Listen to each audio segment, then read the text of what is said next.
Itigil ang lahat. Mayroong isang hindi nakikitang puwersa na nagtatangkang harangan ang iyong daan patungo sa tagumpay.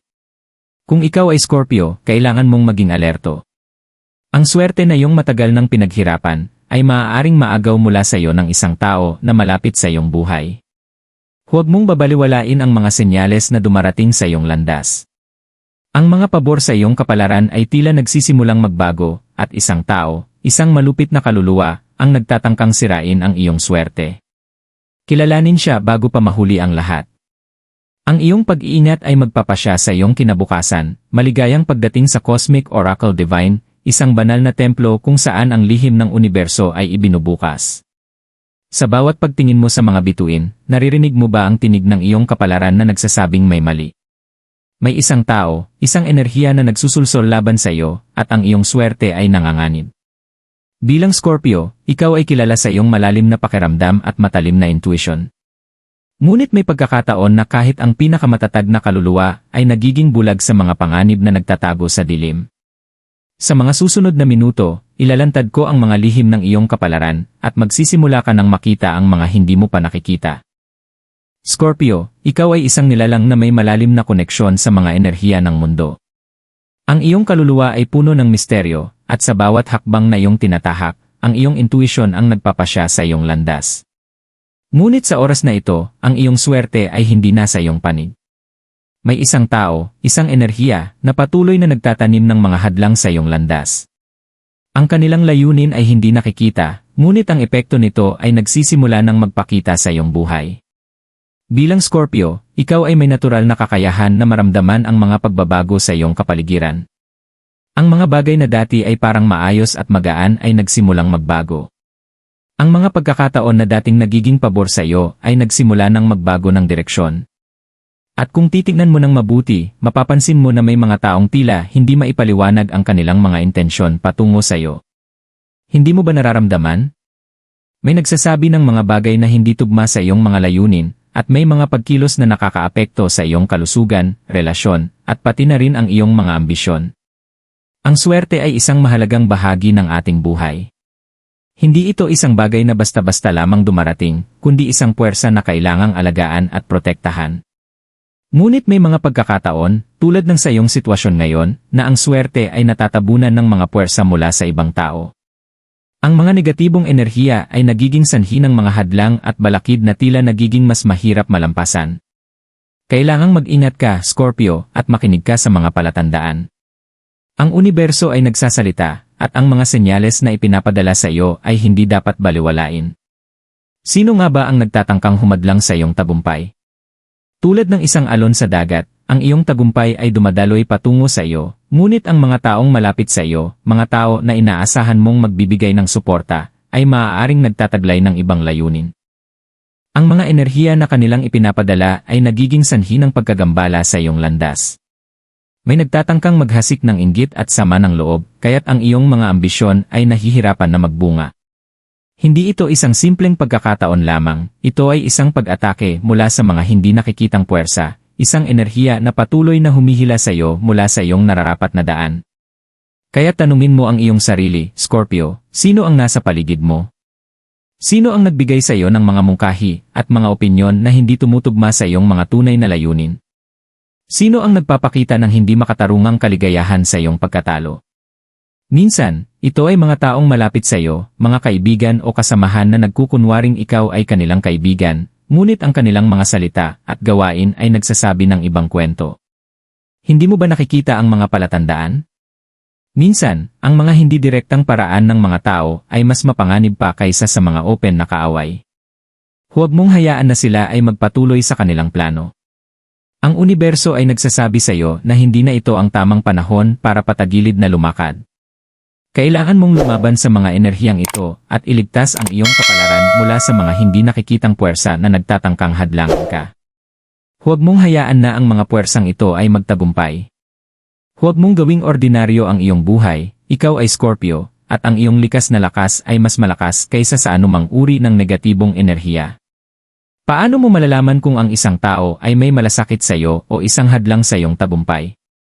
Ang mga palatandaan ay madalas na hindi malinaw sa unang tingin. Ngunit, tulad ng sinabi ko, ang iyong intuition ay matalim. Ang mga sumusunod ay ilang mga palatandaan na maaaring magsabi sa iyo na ang isang tao ay hindi tamang tao na malapit sa iyong buhay. Pagbabago sa kanilang ugali, kung ang isang tao na dati ay sumusuporta sa iyo ay biglang nagpapakita ng hindi ka nais-nais na ugali. Mayroong isang dahilan. Ang mga galit na salita, hindi magagandang komentaryo, at mga kilos na nagiging sanhi ng pagkalito ay mga senyales ng hindi magandang enerhiya. Pagharang sa iyong mga plano, ang mga taong hindi nasisiyahan sa iyong tagumpay ay kadalasang nagiging hadlang sa iyong mga layunin. Kung sila ay nagpapakita ng kawalang interes sa iyong mga plano o kaya'y binabalewala ang mga ito ay isang malinaw na indikasyon na may hindi tamang nangyayari. Laging nagpapakita ng inggit, kung may mga tao na hindi natutuwa sa iyong tagumpay o patuloy na ibinabato sa iyo ang mga negatibong komento, ito ay isang uri ng inggit na unti-unting pinapalakas ang puwersa laban sa iyo. Paghihiwalay ng mga relasyon, may mga pagkakataon na ang mga tao sa paligid mo ay sadyang gumagawa ng mga paraan upang mapaghiwalay ka sa iyong mga mahal sa buhay. Sa ganitong paraan, mas madali nilang makokontrol ang iyong landas at mas madali nilang mahahadlangan ang iyong tagumpay. Ang mga senyales na ito ay hindi dapat baliwalain. Kailangan mong buksan ang iyong mga mata, Scorpio, at tanungin ang iyong sarili, sino ang tunay na nararapat sa iyong buhay, ngayon, Scorpio, kung ikaw ay nag-aalinlangan pa, ang universo ay may mensahe na handa na nitong ipadala. Mahalaga na hindi ka matakot makita ang katotohanan, kahit na ito ay masakit. Baka may mga tao sa iyong paligid na ang layunin ay hindi para sa iyong kabutihan. Hindi mo na kailangang magduda pa, ang oras ay dumating na para malaman ang katotohanan tungkol sa mga tao sa iyong buhay, at kung sino ang may malasakit sa iyong swerte. Kung ikaw ay nagsisimula ng makaramdam ng distansya sa mga tao, o pakiramdam mo na ikaw ay naiiba na sa kanilang mga mata, ito ay isang malupit na senyales ng pagbabago ng kanilang tunay na nararamdaman patungkol sa iyo. Sa oras na ito, kailangan mong tapusin ang mga ugnayang hindi tunay at sumusuporta sa iyong kapalaran. Kung sa ngayon ay hindi mo pa nakikita ang tunay na mukha ng iyong kaaway, narito ang ilan pang mga palatandaan na hindi mo na dapat ipagpaliban ang iyong reaksyon. Ang kanilang pag-ugali ay hindi consistent. Kung may mga tao na nagmamagandang loob ngunit palaging nagkakaroon ng hindi pagkakasunduan sa iyo, ito ay isang malinaw na senyales ng hindi pagkakaunawaan. Ang hindi pagkakasundo sa mga maliliit na bagay ay maaaring magdala ng malalaking pagbabago, at kadalasan, ito ay isang sinadyang hakbang upang maputol ang iyong relasyon sa kanila. Mga taktika ng pagkontrol, may mga tao na hindi direktang nagpapakita ng kanilang masamang layunin. Sa halip, ginagamit nila ang manipulation upang baguhin ang iyong desisyon at pananaw. Ang mga subtle na panghihimasok sa iyong mga plano at paggawa ng hindi inaasahang desisyon ay bahagi ng kanilang estratehiya upang patagilid kang ilihis sa iyong landas. Pagdududa at kawalan ng tiwala. Kung ang isang tao ay patuloy na nagpapakita ng mga palatandaan ng inggit o hindi pagiging tapat, hindi mo na dapat ipagpaliban ang pagkilos. Minsan, masakit ang umamin na ang mga taong iniisip mong makakasama sa iyong buhay ay hindi talaga nararapat. Huwag mong hayaan na ikaw ay maging biktima ng mga ganitong uri ng relasyon. Ano ang dapat mong gawin? Sa ganitong kalagayan, Scorpio, huwag mong ipagpaliban ang aksyon.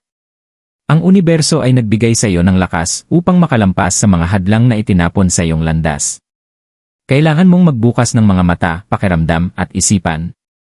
Kung sa tingin mo ay ang isang tao ay may malasakit sa iyong tagumpay, hayaan mo silang maging bahagi ng iyong buhay.